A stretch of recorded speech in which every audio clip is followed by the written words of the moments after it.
hovering near the door handle, her mind racing back to memories she usually tried to keep buried. It had been a year since her father, Robert Carter, passed away suddenly, leaving behind a house filled with unfinished conversations, old photographs, and a kind of loneliness that did not fade with time. Emily was 32, living alone in the same Oregon home she grew up in, trying to rebuild her life while carrying grief that followed her everywhere. When her phone had buzzed earlier that day with a message from Mark Reynolds, one of her dad's closest friends, she had stared at the screen for a long time before replying. Mark explained that he and Daniel Brooks were driving up from California to Seattle for a small reunion and wondered if they could stop by, just for a short visit, to see her in the house, to remember Robert together. Emily's first feeling had been hesitation, because those men were deeply connected to her father, and seeing them meant facing memories she was not sure she was ready for, but something inside her said yes anyway, maybe because part of her missed hearing her dad's name spoken with warmth instead of silence.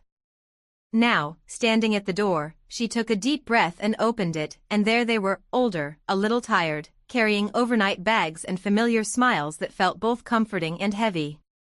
Mark's hair was more gray than she remembered, Daniel's shoulders slightly bent, yet their eyes softened the moment they saw her, as if time had paused just for that second. They greeted her gently, careful not to overwhelm her, and she stepped aside to let them in, feeling the house fill with energy it had been missing. The smell of rain followed them inside, mixing with the scent of old wood and coffee grounds, and suddenly the living room no longer felt empty. They spoke quickly at first, like people afraid of silence, talking about the road, traffic, small towns, and bad motel coffee, while Emily nodded and listened, noticing how their voices echoed memories of late nights when her father used to sit in that same room laughing with friends. As she took their coats and pointed them toward the couch, her eyes caught the framed photo on the wall, her dad standing between these same two men years ago, arms over shoulders, smiling like nothing in the world could break them, and her chest tightened. She moved fast, offering drinks, keeping her hands busy so her thoughts would not slow her down, but every sound, every word pulled her deeper into the past. Mark glanced around the room, recognizing furniture, small details, and he smiled sadly, saying it still felt like Robert could walk in at any moment, and that single sentence hit Emily harder than she expected, because it was exactly what she felt every morning. The shock was not that they were there, but that she realized how much she had missed this connection, how much she had isolated herself without noticing. As the conversation warmed, they spoke about life, work, and families, careful at first, but slowly the walls lowered, and Emily felt herself relaxing, even laughing once or twice, surprised by her own reaction. She realized that letting them in was not just opening a door to guests, but opening a door to emotions she had locked away, and as the evening light faded outside the windows, she sensed that this visit, meant to be short and simple, was already changing something inside her, though she did not yet know what the cost or the reward of that change would be. The evening moved forward quickly once everyone settled, as if time itself understood there was much to be said and little space left to delay it, and Emily felt that strange pressure again, the kind that comes when emotions are close to the surface and any small moment could break them open. She walked into the kitchen, poured coffee, set out simple snacks, and returned to the living room where Mark and Daniel sat side by side, their posture relaxed but their eyes alert, taking in the house like a place that still belonged to someone they loved. The conversation shifted naturally, without planning, away from travel talk and into memories, and once that door opened, it did not close. Daniel started first, smiling softly as he recalled how he and Robert had met in their early 20s at a construction job, both young, stubborn, and full of plans that felt bigger than the world. Mark added details, correcting small things, laughing under his breath, and suddenly the room felt alive with stories Emily had never heard, moments from her father's life that existed long before she did. She sat quietly on the arm of a chair, listening closely, her hands wrapped around a warm mug, realizing that she was learning who her father was when he was not dad, but just Robert, a man with fears, dreams, and friendships that shaped him. They spoke fast, one memory leading to another, about long drives at night, shared mistakes, small victories that meant everything at the time, and Emily felt a mix of joy and sadness rising together. Because each story made her feel closer to him while also reminding her that he was truly gone. She noticed how carefully Mark spoke, choosing words that would not hurt her, but also how honest he was, admitting that Robert was not perfect, that he struggled sometimes, that he leaned heavily on his friends, and that honesty made Emily trust every word even more. At one point, Daniel paused, looking down at his hands, and said quietly that losing Robert had left a gap none of them expected, that even grown men were not prepared for certain losses, and Emily felt her throat tighten because she had believed she was alone in her grief, when in truth it had rippled outward, touching many lives. She excused herself briefly, standing by the kitchen counter, breathing slowly until the emotion settled, surprised by how deeply these conversations reached her, and when she returned, she found the men waiting patiently, giving her space without saying anything, which somehow meant more than words.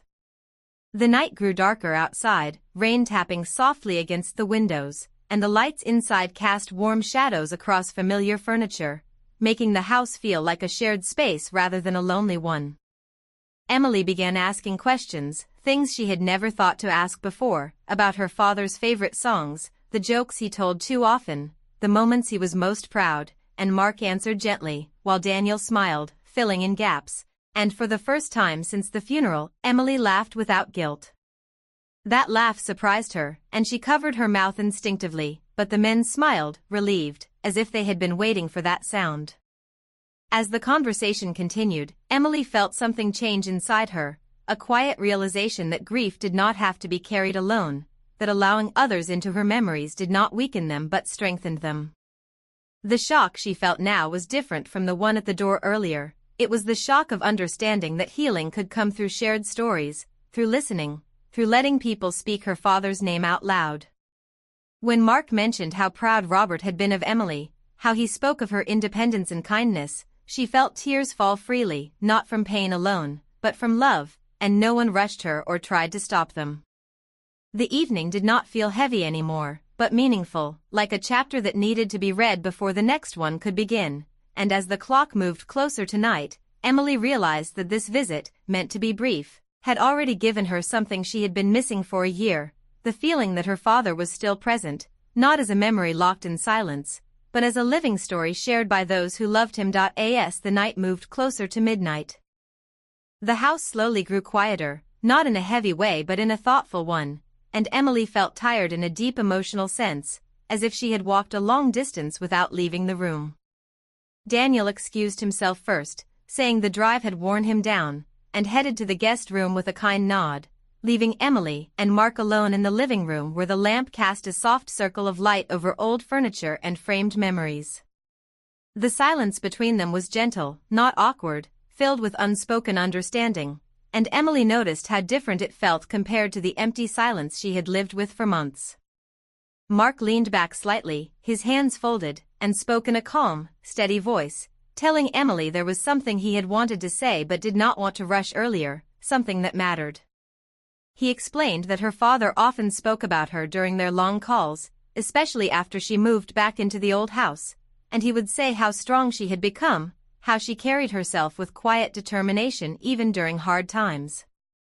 Hearing this made Emily's chest tighten, not from sadness, but from a feeling of being seen in a way she had not felt since her father's passing. Mark did not exaggerate or soften the truth. He spoke honestly, saying Robert worried about Emily but trusted her, believed she would find her own path even when life was unkind. Emily listened closely, her eyes fixed on the floor, letting every word settle, because this was the closest she had felt to her father's voice in a year. The conversation moved quickly yet carefully, touching on how grief changes people, how it can pull them apart or bring them together depending on what they allow, and Emily realized she had spent months building walls instead of bridges. Mark admitted that he too had struggled after losing Robert, that some friendships never fully recover from such losses, but that being here, in this house, helped him understand what still remained. There was no romance in his tone, only respect and warmth, but Emily felt a powerful emotional connection growing, the kind that comes from shared loss and shared honesty.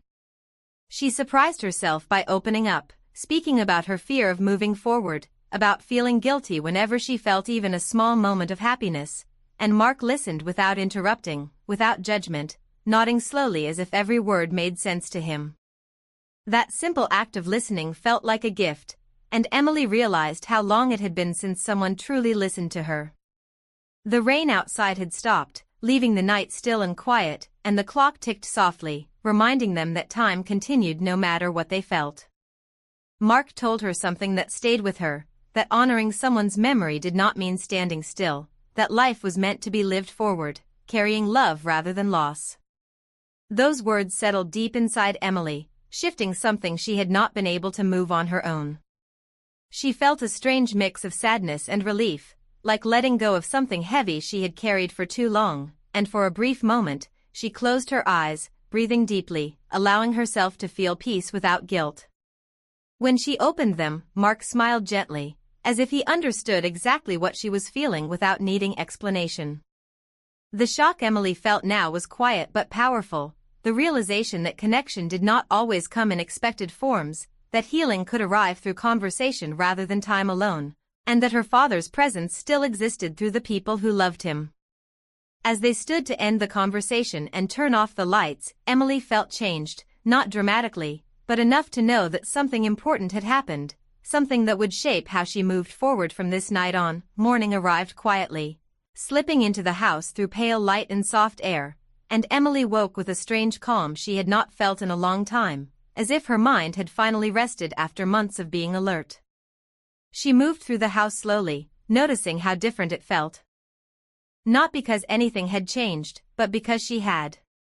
Mark and Daniel were already awake, their bags packed, voices low as they spoke in the kitchen, careful not to disturb the stillness. There was no awkwardness, no heavy emotions pressing down, only a shared understanding that something meaningful had passed between them. Emily made breakfast without thinking too much, simple food, simple movements, and they sat together at the table where her father once drank coffee every morning, and instead of sadness, she felt gratitude.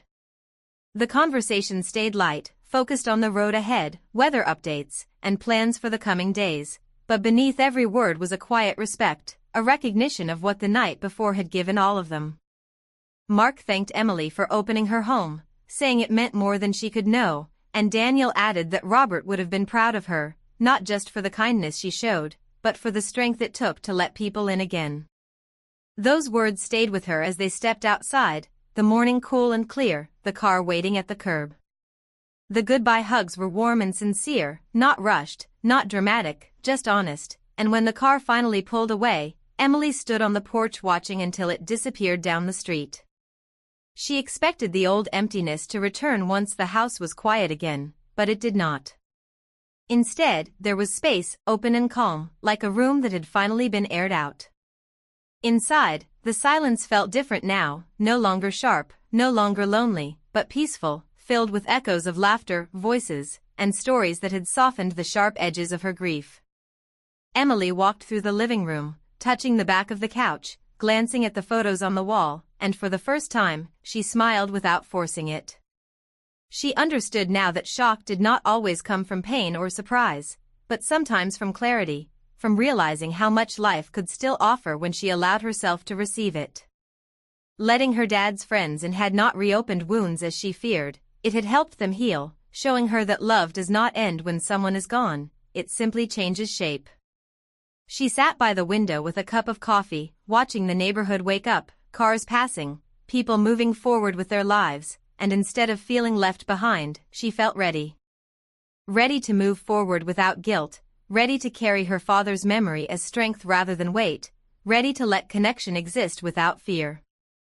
The shock that once scared her now felt like a gift, a turning point she did not see coming, and as the day unfolded, Emily knew this was not an ending, but a quiet beginning, one built on understanding, emotional truth, and the simple courage to open a door when life knocked.